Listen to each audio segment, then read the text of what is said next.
Bonjour, bienvenue si vous nous rejoignez pour ce LCI Midi avec nos experts, nos envoyés spéciaux dans quelques instants. Place au débat, fini les paroles, place aux actes.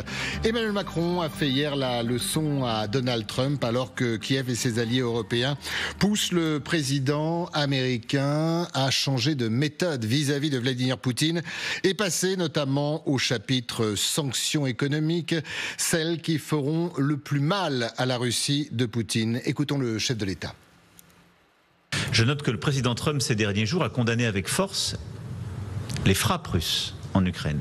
Je me suis entretenu il y a 48 heures avec le président Trump qui a marqué son impatience. La question maintenant, c'est qu'en faisons-nous ? Nous sommes prêts. Et donc nous attendons deux réponses. La confirmation par la Russie ou qu'elle n'est pas prête à faire la paix, ou alors la clarté d'une réponse et d'un chemin dans cette direction. Et en fonction de la réponse russe, l'engagement américain qui nous a été confirmé à Kiev. Alors vous verrez dans un instant que du côté de Moscou, c'est plutôt du clair-obscur, notamment avant cette réunion, si elle a lieu lundi à Istanbul, entre Russes et Ukrainiens. Xavier, revenons sur ces paroles du chef de l'État. Pas sûr que ça fasse plaisir à Donald Trump, mais il n'a pas franchement tort, le président. Non, et puis on est certainement, comme l'a dit lui-même d'ailleurs Donald Trump, dans ce qu'on appelle en sport, en basket notamment, le money time. C'est-à-dire c'est le moment où tout peut se jouer. Il faut insister sur le peut, on ne sait pas si cela va se jouer. Donald Trump a donné à nouveau 2 semaines. J'ai regardé, c'est la 4e fois qu'il donne 2 semaines de chance aux négociations après les 24 heures où la paix devait se faire avec lui. Donc c'est le moment où il faut faire le maximum de pression pour que Donald Trump se rende compte réellement des conditions de négociation, à savoir de ce que l'on comprend que les Russes ne sont pas forcément disposés à négocier, mais plutôt à pousser les feux sur le terrain pour conquérir le maximum de territoire. Ils ont mis les bouchées doubles ces dernières semaines pour y arriver, conquérir notamment les oblasts qu'ils veulent annexer, qu'ils ont déjà annexés de par leur constitution, et arriver en position de force à des négociations. Si tant est qu'il y ait des négociations. Aline Baïk-Reimer, vous l'interprétez comment, cette sortie du président français, cette leçon de courage, pourrait-on dire, même du côté de l'Élysée ? Il a raison dans la mesure où, en tout cas pour la majorité absolue des Ukrainiens, ça ne sert à rien ce qu'il se passe en ce moment si on veut se rapprocher d'une éventuelle paix et déjà d'un éventuel cessez-le-feu. Tant qu'il n'y aura pas de sanctions, tant qu'il y a digne de ce nom, tant qu'il n'y aura pas de livraison d'armes digne de ce nom, Poutine ne bougera pas. Il ne veut pas la paix. Il n'y a que ce langage qu'il entend, qu'il comprend. Donc tant qu'il n'y aura pas de choses appliquées, il y aura beau avoir d'ici 15 jours, d'ici 2 semaines, une réunion au 2 juin, il ne se passera rien. Et en Ukraine, on a noté aussi rien que le mot mémorandum. Si ça s'inscrit pas finalement dans le champ de se moquer du monde de façon plausible, tant ce mot mémorandum pour éventuellement envisager les conditions d'un cessez-le-feu avant tout processus de paix ne veut pas dire qu'on se moque du monde. Tant ça rappelle le mémorandum de 94 ou tous les mémorandums sur lesquels Moscou s'est assis depuis 2014. Donc il y a rien qu'avec ce mot qui vient illustrer ce que pensent vraiment, mais de façon absolue, les Ukrainiens. Le dialogue sans force, sans pression, sans sanctions, sans livraison d'armes ne fonctionnera pas. Et c'est peut-être d'ailleurs ce qu'ont quand même dit les Allemands avec l'aide militaire un peu soutenue qui a été annoncée ces derniers jours. Général, comment vous interprétez les propos du chef de l'État ? Alors, il dit aussi quelque chose, nous sommes prêts. Ça veut dire quoi, nous sommes prêts ? Si nous, les Européens, nous, les Français ? Nous sommes prêts. Prêts à quoi ? À soutenir l'Ukraine dans la durée, sans doute, j'interprète. Ce n'est pas affiché comme cela, mais je pense que cet esprit-là. Je dirais que les Européens sont clairs sur la question en disant on continue. Voilà, maintenant, concrètement parlant, vous avez parlé d'actes, j'en vois pas plus que cela, dans la mesure où on est encore dépendant des États-Unis et en fait on espère énormément que Trump donnera l'acte qui nous manque. Ce ne sera pas un acte manqué, ce sera un acte effectivement qu'il devra assumer. Voilà, donc moi j'ai quand même l'impression qu'on est plutôt dans une situation non pas de politique internationale vis-à-vis du président de l'État, on est sur une déclaration plutôt vers nous, pour essayer de nous montrer qu'on est un grand acteur des relations internationales, on est le leader aujourd'hui effectivement de la résistance, je dirais, non ukrainienne à l'Ukraine. Et je pense qu'on est plutôt... Nous, l'Europe Nous, l'Europe, mais avec le président Macron à la tête. C'est-à-dire qu'on est sur une image qui incarne la résistance. On pourrait quand même rajouter le chancelier Merz ces derniers jours. Oui, mais bon... Non ? Pas plus que ça. Pas plus que ça, parce que quand vous avez déjà un chef d'État qui veut effectivement être à côté d'un allié et qui dit je n'enverrai pas de troupes en Ukraine, il manque un petit quelque chose. Hein. On veut bien envoyer des armes, on veut bien envoyer des choses comme ça, mais quitte à participer, je ne parle pas de l'Estonie, tout ça, hein, c'est autre chose. Hein, mais je parle bien de troupes en Ukraine, après un cessez-le-feu, on ne le dira jamais assez. Hein. On n'a pas d'engagement formel, d'accord, de l'armement peut-être, de l'argent sans doute, mais à part ça, pour l'instant, le vrai leader, pour moi, c'est le président Macron qui se veut se poser comme un leader dans le cadre du contexte européen. Et je crois qu'on a au moins quelqu'un auquel on s'identifie. Alors peut-être qu'on a moi j'ai peut-être une version très française. Peut-être que justement, du côté allemand, on dira oui, on a un grand leader. Non, mais c'est un duo. Il y a un nouveau leader, un leader qu'ils n'avaient pas avant, les Allemands. Oui, la politique de Merz, en tout cas ce qui est annoncé et ce qui se traduit quand même dans des actes avec le paquet d'aide militaire qui a été de 5 à 7 milliards d'euros qui a été annoncé ces 48 heures, il y a rupture avec Olaf Scholz, notamment sur la question des Taurus, dont certes ils n'ont pas été annoncés, mais on entend bien et on comprend bien parce que l'Allemagne a décidé qu'une partie de l'aide, du détail de l'aide militaire serait restée classifiée. Mais enfin, on n'avait jamais entendu Olaf Scholz dire très clairement les Taurus sont livrés un jour et ils serviront à aller détruire le pont de Kerch. C'est quand même une rupture par rapport à la ligne d'avant et un soutien absolu à la résistance ukrainienne. Alors moi je ne dis pas qu'il n'y a pas de rupture, je dis simplement que la France là se positionne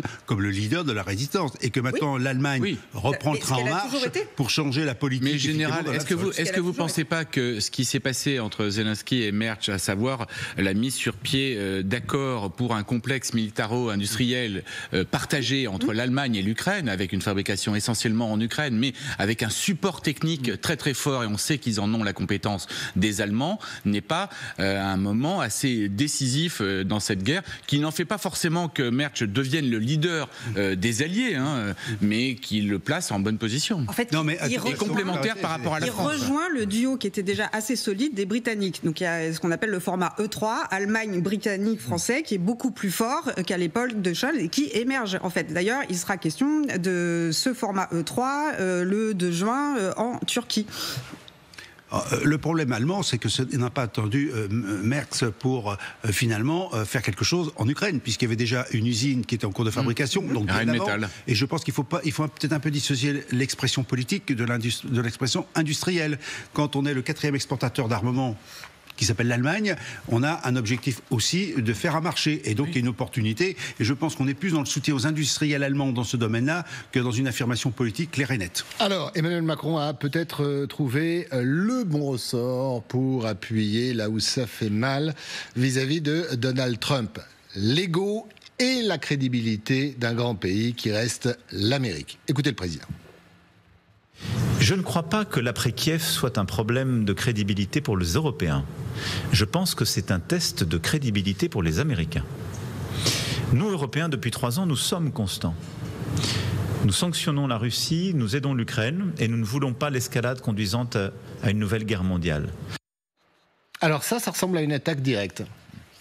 Xavier. Ben oui, parce qu'effectivement, la constance côté États-Unis, on la cherche largement depuis que Donald Trump est arrivé au pouvoir, a pris les commandes après Joe Biden. Il n'y a pas de constance.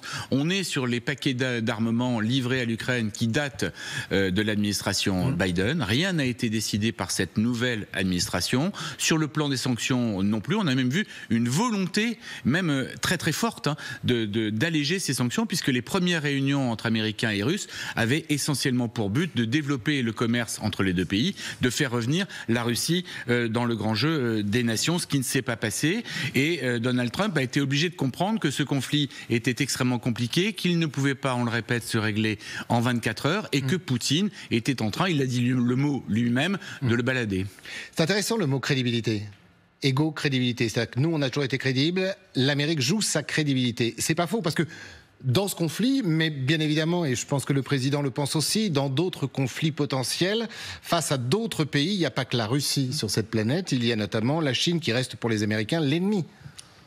Oui, mais d'ailleurs, tout est lié et l'opinion américaine ne s'y trompe pas non plus. Parce que Donald Trump, au passage, alors pour d'autres dossiers aussi, mais il n'est pas forcément au cœur d'une opinion publique qui le porterait au nu en ce moment aux États-Unis. Surtout pour d'autres dossiers, pour le coup, financiers.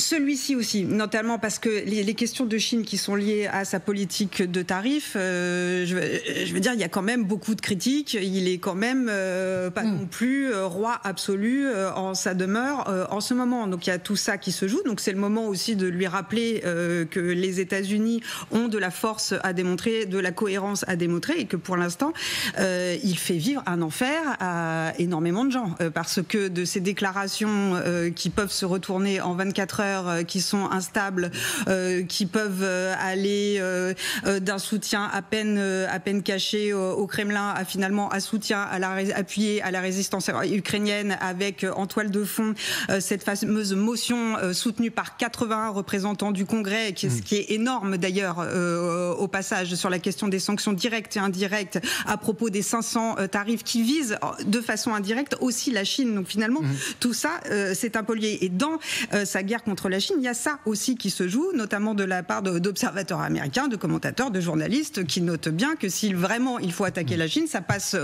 volontiers par cette histoire de paquet de sanctions qui est au frigo en ce moment aux États-Unis, mais de plus en plus porté par de plus en plus de représentants au Congrès. En général, il joue effectivement sa crédibilité à Donald Trump, et Emmanuel Macron a raison d'appuyer là où ça fait mal, en fait. Non, je pense que c'est un appel, effectivement, on l'a évoqué tout à l'heure, à l'ego de Trump. Je viens vous rappeler, monsieur Trump, que vous perdez votre crédibilité. Mais moi, j'ai quand même l'impression qu'il s'en fiche complètement. C'est pas son sujet aujourd'hui. Il a d'autres sujets aujourd'hui. Il n'a pas cessé de dire depuis des semaines que de toute façon, c'est l'Amérique d'abord. Donc aujourd'hui, il n'a pas la solution pour trouver la paix en Ukraine. Il ne s'engage pas réellement, ça a été évoqué, pas de sanctions. Donc, si c'est uniquement pour parler ou faire dire c'est pas bien, vous avez tué des gens, et ne rien faire derrière, ça fait un peu léger. Hein. Alors, la crédibilité là-dedans, je ne suis pas certain qu'aujourd'hui d'ailleurs il soit crédible. Il est juste crédible justement par son inconstance dans ses déclarations. Et puis, il est peut-être beaucoup plus crédible dans le fait qu'il ne veut rien faire pour arranger le sujet en Ukraine. C'est-à-dire qu'il ne met pas ses sanctions. Arrêtez, je pas fini. Les sanctions ne sont pas appliquées, ne sont pas données. Il n'y en a pas. Alors même s'il y a encore un reliquat d'aide militaire dont on a parlé, il y a 4 milliards, je crois, en stock, en gros. Mais à part ça, qu'est-ce qu'il fait? Rien. Et tous les jours, à part les commentaires, il n'y a rien d'autre. Donc c'est même pas une crédibilité. Il a proposé aux Ukrainiens d'acheter des armes aux États-Unis avec l'argent que nous, les Européens, versons à l'Ukraine.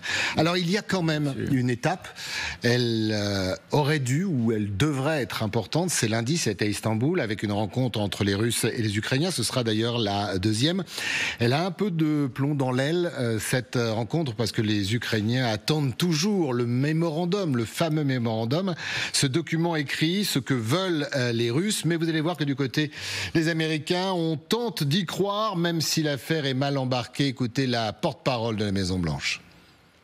Le président Trump a dit qu'il avait besoin d'1 semaine et demie à 2 semaines pour déterminer s'il croyait ou non que Vladimir Poutine voulait la paix. Cela fait maintenant 4 mois qu'il est en fonction. Que pense-t-il qui va se passer dans les 2 semaines et demie à venir pour qu'il change d'avis ? Je crois comprendre et nous espérons que la Russie et l'Ukraine entameront des discussions et des négociations directes la semaine prochaine à Istanbul, et nous pensons que cette réunion aura lieu. Il s'agit d'une réunion que le président a encouragée et exhortée pour que ces deux parties se rencontrent et négocient directement. Depuis le début de ce conflit, le président a clairement indiqué qu'il souhaitait que ce conflit soit résolu à la table des négociations et non sur le champ de bataille, et il l'a répété aux deux dirigeants, tant en public qu'en privé. Il faut donc espérer que la semaine prochaine permettra de faire avancer les choses. Il faut espérer, mon cher Xavier. Voilà ce que dit la porte-parole de la Maison-Blanche. Oui, mais on va se répéter, parce que de toute façon, Trump, pour le moment, semble essayer vraiment, vaguement, de naviguer à vue, comme on dit, en bateau. C'est-à-dire qu'après chaque événement, il réagit le plus mollement possible. Et puis les 2 semaines, comme je disais tout à l'heure, c'est depuis le 4 février. Je prendrai une décision dans 2 semaines. Et ça veut dire, alors pardon. Les Turcs, oui. Oui, voilà. Ça veut dire que c'est plié lundi à Istanbul ? Non, pas forcément, parce que les Russes ont dit qu'ils y allaient. Les Ukrainiens ne vont pas pouvoir faire autrement que d'y aller aussi, pour ne pas décevoir Donald Trump, pour ne pas que Donald Trump se retourne contre eux, comme il le fait de manière très très régulière. On va rappeler l'épisode dans le bureau ovale, mais comme la dernière fois, il sortira pas grand-chose de la réunion. Ce que je voulais dire, c'est que les Turcs, en coulisses et même un peu sur la scène officielle d'ailleurs, s'activent le plus possible. Hakan Fidan, qui est le ministre des Affaires étrangères turc a passé 2 jours à Moscou. Il est en ce moment même à Kiev et il essaie de faire en sorte que les deux parties se rencontrent dans une réunion qui soit un minima productive. Alors vous avez eu la réponse, hein, c'est tombé juste avant l'émission, c'est-à-dire que les Turcs ont dit on est prêt, nous, à organiser cette fameuse rencontre entre Volodymyr Zelensky, Poutine et Trump. Réponse moins d'1 heure après ce communiqué du porte-parole du Kremlin, c'est niet.